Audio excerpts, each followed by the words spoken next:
Now, your starting lineup for Sports Sunday. Starting at anchor, a 5'4" Aries from Centerville, Virginia, and a wannabe Wisconsinite.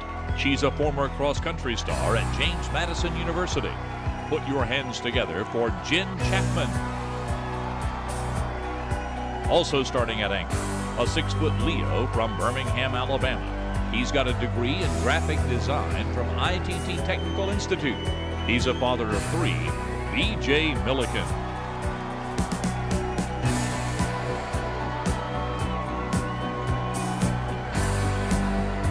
This is Sports Sunday.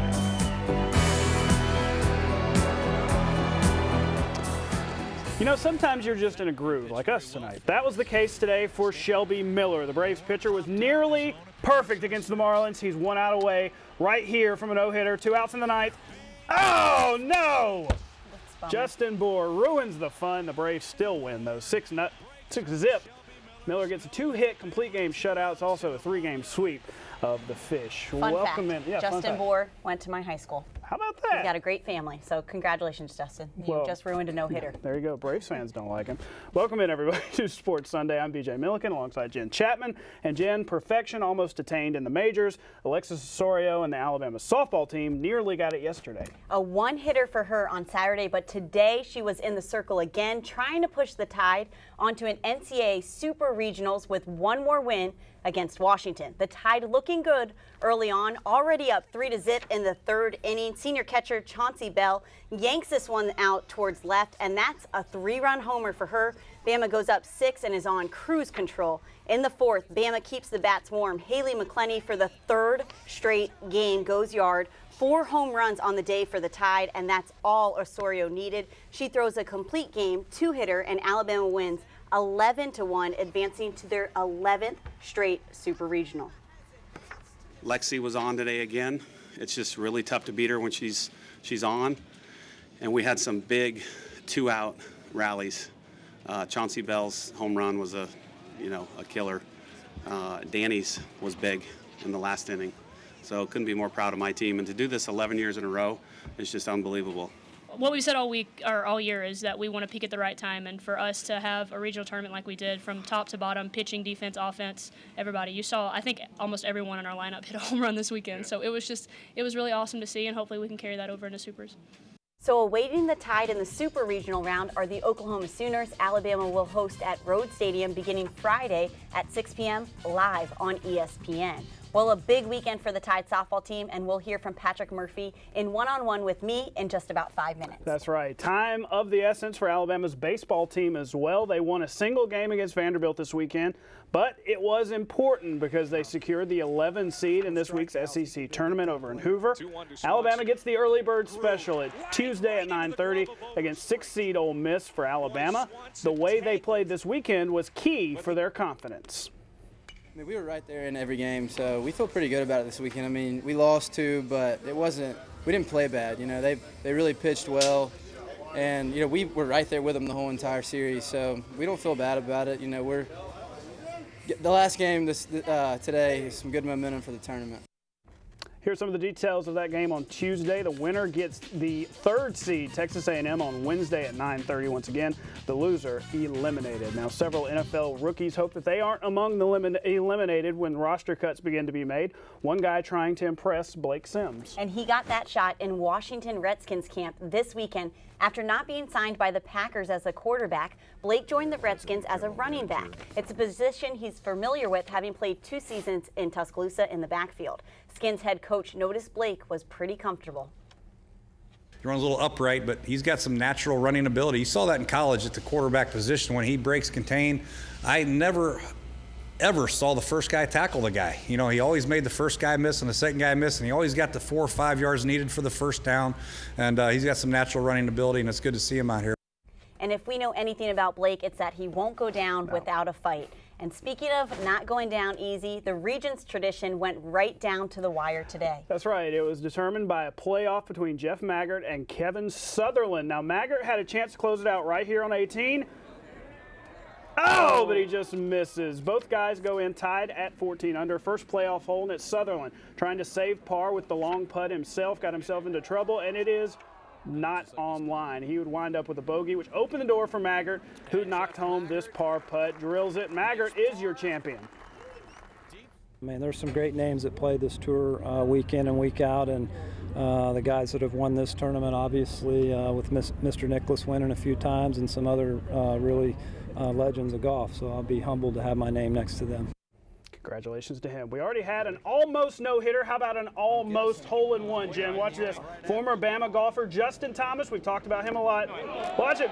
Oh, he hits the pin. Just misses an ace at the Wells Fargo Championship. He finishes tied for 7th at 11 under, earning him a lot of money. Rory McIlroy, your big winner at 21 under par. 21 under par. What Justin's doing, he's on fire. He is. He is very much on fire. Rory is too. 21 under. Yesterday he set the record with a 61. He had a 58, I think, going into the back nine, I think is what they call it in golf. Who needs Tiger when you got these young stars coming up, right? That's right. It's not a hole-in-one, but we've got a one-on-one coming up next. And a very timely one, too. When we come back, I got to sit down with Alabama's softball coach, Patrick Murphy. He's been a part of the Alabama softball team since it started 19 seasons ago. He shares old memories, the secret to Bama's success, and the claim to the best fans in the country. That's coming up next.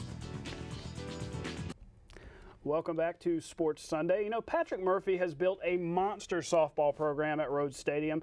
Earlier in the show, we told you that the Tide advanced to their record 11th consecutive Super Regional. This week, I got the chance to sit down with Coach Murphy for this week's edition of One-on-One with Jen. And we start off with Coach remembering his first season as the head coach 17 seasons ago, waiting to hear if the team got into the NCAA tournament for the first time. We all gathered up in my boss's office at the time. There was no TV to announce the selection show. And so it was all on a teleconference. So we put the phone on speaker and all the girls crowded into her office. And we didn't know at the time, but they had announced our name, the very first name of the tournament that year. We were the 6th seed at UCLA, and they were the #1 seed. There was technical difficulties on the call, so we thought the whole bracket was done. And I can remember thinking, gosh, we didn't make it. You know, we'd won 39 games, and you know, one of my goals was to get to the NCAA tournament every single year. And as soon as I was about to dismiss the team, the lady on the telephone said, "We're so sorry. Some portions of the country didn't hear the whole bracket. We'll come back in a second and repeat everything." So then I looked around, I was like, God, we might have made it. And then they come back, and we would have been the very first team named. And then, of course, we celebrated, and you know, from that first moment to now, Sunday night, 17 years in a row, it doesn't get old. It never gets old. So with that being your goal and you're achieving that goal, what's the secret? Really good coaching staff, the best assistant coaches, consistency. Allie's been with me for all 17 years. Steph was a player and now is pitching coach. Molly was a player and now the volunteer coach. The quality of the kids we get, the athletes. I always say if we're going to miss, we're going to miss on talent. We're not going to miss on character, because I want really, really good kids. And I think they'll take you farther than a great athlete who's not a good kid. And so we've bypassed some 5-star kids because we weren't sure about their character. But everybody on this team right now, they're above a 3.0. They're going to be SEC academic honor roll. You know, they're going to graduate. They're great kids, and I have no trouble at all with them. And that's been kind of the story from day one. Do you think some of that comes from your Iowa background then, just the way Midwestern traits are? Probably. I never really thought about it, but you know, Iowa people are honest, loyal, hardworking, you know, no thrills, no frills, just get after it. And I always consider myself an underdog, no matter what. Even after we won in 2012, it was still this underdog mentality, because I think in the SEC especially, if you don't work hard, you will get run over in a hurry. And it doesn't matter what sport, softball, baseball, football, whatever. If you think you're there and you think you've reached the point, you're going to get passed quicker than you can say, you know, national champion. The attendance records are usually set here at Alabama are the top in the country. Did you even imagine that in your first couple No, years? not at all, because you know this is the football capital of the world, college football. And I can remember when we won our first SEC championship in 2006, and we've been in this facility for about 5 years. And we had some pretty good crowds, but I asked one of the smarter girls on the team what percentage of the people in Bryant-Denny equaled the population of Rhodes Stadium. And she said, oh, Murph, it's less than 1%, less than 1%. And so I looked around and I saw, you know, at the time, I think it was about 95,000, 90,000. I was like, if I can't get less than 1% of these rabid Alabama fans to come watch us, then they need to get rid of me. I used to tell a buddy of mine, I said, the only thing that really hasn't happened is somebody hasn't scalped a ticket here. And I said, I'll just give you 10 bucks to go outside and say I got 2. And I didn't do it, but he came in one game and said, Murph, you're never going to believe it. Somebody is scalping tickets for softball. How cool is that? That's pretty awesome. And we still have a lot more, so actually that's just part 1. Next week we are going to have part 2, and you're going to hear, I asked him what it's like to be a local celebrity in Alabama, because he really is. Right. And his answers are just fantastic. Yeah, there's a reason why they're successful. Absolutely, that's good stuff. Now next on Sports Sunday, Jay Barker, another local legend, discusses the state of the Alabama-Auburn football rivalry. Stay with us, Sports Sunday continues after this. Last night, 10 people were inducted into the Alabama Sports Hall of Fame class of 2015. One of them, former Bama quarterback Jay Barker. He discussed the state of the Alabama-Auburn rivalry and how Nick Saban has raised the bar for everyone. It's impacted Auburn. I think both schools have now fed off each other. They both want to win national championships, and it's created that, you know, that rivalry that we all knew growing up. It's kind of back to that now, where there's that passion, and I hear it every single day on the radio. But I'm excited about what Coach Saban has done. Hopefully he'll stick around for a period of years, and so I'd like to see him be around for another 5, 6, 7, maybe 10 if he can. There you go. Let's quickly get into our favorite things before we go. It's a great story from Pennsylvania. That's right. Ben Moser, a high school quarterback, befriended Mary Lapkowitz in the 4th grade. Mary has Down syndrome. Ben made a promise then to take Mary to prom. And even though they drifted apart and attended different high schools, Ben remembered that promise, took Mary to the prom last week. A precious memory for all involved, I'm sure. What a great story there. Great for a kid in high school to remember that promise he made so long ago. And with that's all the that, time we have for tonight. That's right. Have a great week.